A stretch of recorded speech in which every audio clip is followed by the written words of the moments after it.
2 kasus KDRT yang belum gue bahas. Yang satu yang melakukan kekerasan terhadap anaknya di rumah, yang dikonteni ibunya berkali-kali gitu ya.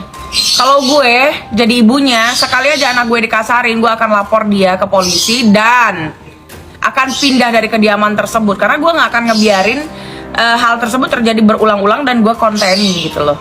Lalu gue playing victim, sorry. Gue bilangnya playing victim karena apa? Karena gue lihat perempuan tersebut juga anak klub mobil dan dia pasti linknya banyak. Terus juga dia tidak bodoh, ya. Tapi tidak ada yang bisa ditolerir dari KDRT. Yang kedua, kasus Mbak Vena Melinda. Itu juga gue tidak mau berkomentar seharusnya ya. Tapi oke lah, karena desakan dari netizen gue di direct message. Gue itu kalau umur 50 tahun dan gue single parent, gue nggak perlu nikah. Dan gue apalagi bahas-bahas seks yang 2 kali sehari, apa gue jijik ya. Apalagi sekarang dipukulnya itu karena tidak mau melayani, salah satunya kan. Gimana ya, gue mau komen ya. Kita akan bahas seks deh. Iya, lagi ngambek. Dah pernah ya lagi ngambek. Vena sendiri yang bilang ke mami katanya aku abis istilahnya dikurung katanya. Habis dikurung di kamar seharian, saya kunci dari luar. Siapa yang dikurung ini? Ferry dikurung sama Vena. Itu Vena sendiri yang cerita ke mami. Dikunci dari luar. Disekep katanya. Iya, seharian. Alasannya takut kabur. Oh. Jadi kata mami, Masya Allah, tapi mami nggak komentar apa-apa. Itu kan antara suami istri ya. Itu pernah itu sebelum apa ya, kalau nggak salah Desember apa. Itu Vena cerita sama mami. Vena yang cerita ke mami, bukannya Ferry. Itu berapa kali dikurung? Sekali dikurung, terus pernah lagi berdua dikurung, nggak keluar dua-duanya di kamar. Aneh ya. Ayo doang. Ini tapi Vena pernah kasar nggak? Kalau itu ya nggak tahu, mungkin juga pernah sih katanya. Jadi bukannya Ferry yang arogan, bukannya Ferry yang sering mukul, nggak ada. Malah Ferry yang ini pernah cerita katanya. Dia apa? Kayak dicakar apa dia apa? Itu kan lagi Tapi salah. nikahnya apa sih? Nggak tahu mami juga. Pokoknya itulah ceritanya. Tapi yang selebihnya tuh nggak ada ya, dari mulai September, Oktober. Nah waktu mami operasi aja, Vena nungguin mami operasi, Vena sama Ferry. Nah waktu meninggal ponakan juga, anaknya kakaknya Ferry yang paling besar kan meninggal. Nah, mereka juga pada di rumah. Itu Desember, terus kan Desember itu kita pergi ke puncak, keluarga Vena ya, keluarga Ferry sama itu. Sama ke Dufan ya, Bang? Iya, ke Dufan juga sebelumnya. Tapi emang kejadian panikan di antara mereka berdua tuh yang diketahui oleh keluarga itu apa sih? Jadi gini, penghasilan Ferry berapapun akan diserahkan ke Vena semua. Gitu. Jadi kan Ferry nggak pegang uang.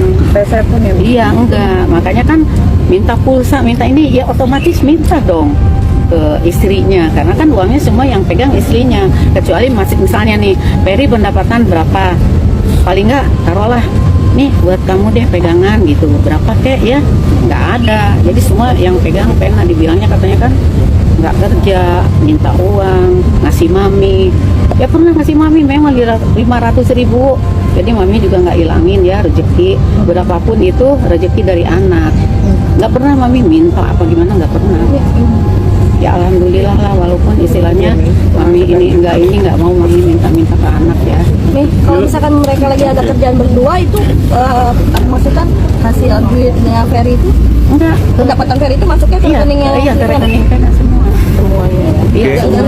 Nikah juga masih Oh, waktu awal-awal nikah kan saya udah bilang, Ferry itu tidak ada kerjaan, nggak ada penghasilan. Vena mau nggak, terima nggak Ferry apa adanya? Aku mau mami terima apa adanya. berbeda ini. Iya, saya bilang pikirkan dulu, jangan sampai nanti akhirnya nyesel. Ferry itu keadaannya kayak gini. Dia kan udah setuju Venanya. Ya kalau mereka berdua udah setuju, mami kan nggak bisa ngelarang. Keputusan Tapi mami tahu kan, begitu mereka menikah, Ferry juga ada pekerjaan. ada Nah sempat itu hasilnya juga hasilnya udah dikasihkan ke Vena semua, kan ada di surat pranikah itu. Sempat juga Ferry ada syuting dari Bali ya kalau nggak salah. sempat juga waktu itu ditawarin syuting, tapi kan karena nganter-nganter Vena udah nggak sempet lagi. Jadi bukan dia pengangguran gitu, ada aja biarpun sedikit ya ada buat ngasih ke Vena. Artinya sebagai seorang suami bertanggung jawab ya, Iya, yang Mami tahu. Iya, di dalam rumah tangga juga Peri tuh nggak pernah diem. Pagi-pagi udah nganter Fania. Ntar siang jam 2 kan jemput. Kadang Peri ke pasar belanja gitu. Terus kadang ya namanya suami istri rumah tangga kan, kalau nggak ada pembantu dia bantu-bantu nyapu, ngepel, cuci piring, ke pasar, itu kerjaannya Peri. Berarti semua kerjaan rumah dikerjain sama Ferry? Iya, belum lagi ngangkatin jemuran, baju-baju Atala, baju-baju Fania, Vena. Ferry yang ngerjain. Jadi maksudnya jangan dianggap apa tuh namanya? Nggak ngapa-ngapain. Itu kan sama aja dengan kerja. Kecuali dianya tidur aja. Ini kan enggak, dia kerja. Kadang sore nganter Vena, ada acara, ada ini, ada itu. Tetap Ferry kerja gitu. Kayak update kondisinya kasihan lah saya sih sebagai ibu ya. Sementara di rumah dari dulu yang pernah ini semua Pembagi. udah. Pernyataan dari seorang ibu yang insya Allah yang dia katakan, dia sampaikan adalah fakta dalam kehidupan rumah tangga anak dan mantunya, bahwa tidak benar, ya, sangatlah tidak benar dan bertendensi memojokkan, ya, Mas Ferry ketika kuasa hukumnya Mbak Vena menyatakan bahwa mama minta duit buat Grab, ya, buat pulsa, itu tidak benar. Dan saya sangat menyayangkan sikap dan perilaku daripada senior saya menjatuhkan harkat dan martabat seorang suami daripada kliennya dia, gitu loh. Yang dimana belum tentu itu semua dapat dibuktikan dengan benar. Hari ini mungkin ya baru seorang ibunya Mas Ferry yang menyampaikan. Namun demikian nanti fakta di persidangan pasti kita juga akan memberikan alat-alat bukti, ya, baik itu percakapan, baik itu transfer, bukti-bukti transfer. Jadi sangat tidak tepat dan sangat salah kalau dibilang Ferry itu minta-minta, ya, sudah jelas kok penghasilannya. Ini yang dari awal, ya, saya sudah kantongi alat buktinya. Namun demikian nanti tentunya saya tidak akan buka saat ini, saya akan buka di persidangan. Berarti tidak ada kan ada pendapatan Ferry juga yang pegang. Enggak, saya pastikan ya klien saya tidak matre, tidak seperti apa yang diomong-omongin seperti itu. Jadi di gugatan kita ya nggak ada ya sama sekali terkait dengan Gonogini, nggak ada. Justru sebaliknya, kami mendengar ada permintaan, tapi nanti kita. Ferry Irawan ancam melaporkan Vena Melinda ke polisi jika tak penuhi hal ini. Ferry Irawan melalui kuasa hukumnya Sunan Kalijaga mengancam bakal melaporkan Vena Melinda ke polisi. Hal itu disampaikan Ferry melalui surat yang ditulisnya langsung untuk Sunan Kalijaga. Surat itu ditulis Ferry yang saat ini masih mendekam di rutan Polda Jawa Timur. Dia memberikan kuasa untuk Sunan Kalijaga melakukan upaya hukum untuk Vena Melinda. Minggu lalu, Mas Ferry Irawan ada menulis surat kepada saya memberikan kuasa untuk melakukan upaya hukum keras melaporkan Vena Melinda, ujar Sunan Kalijaga Minggu 19 Februari 2023. Di suratnya itu, Ferry menuliskan list atau daftar hal-hal yang harus diberikan Vena kepadanya.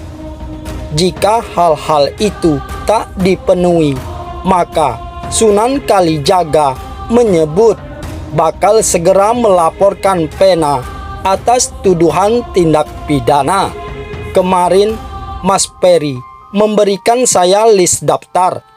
Jika itu tidak diberikan oleh Vena, maka tidak menutup kemungkinan kami akan melakukan upaya hukum, yaitu melaporkan Vena dengan dugaan tindak pidana, jelasnya. Sayangnya, Sunan Kalijaga tak membeberkan lebih jauh apa isi list tersebut. Dia hanya menjelaskan bahwa list itu berisi beberapa hal yang sampai saat ini masih dia dan timnya pelajari. Kami sedang pelajari list-listnya. nanti akan kami sampaikan, sambungnya. Lebih jauh, Sunan Kalijaga pun berharap semoga Pena bisa memberikan hal-hal di list yang dituliskan oleh Peri. Saya harap apa yang diminta Mas Peri sebelum tanggal 23 Februari dapat dipenuhi oleh Pena, tandasnya.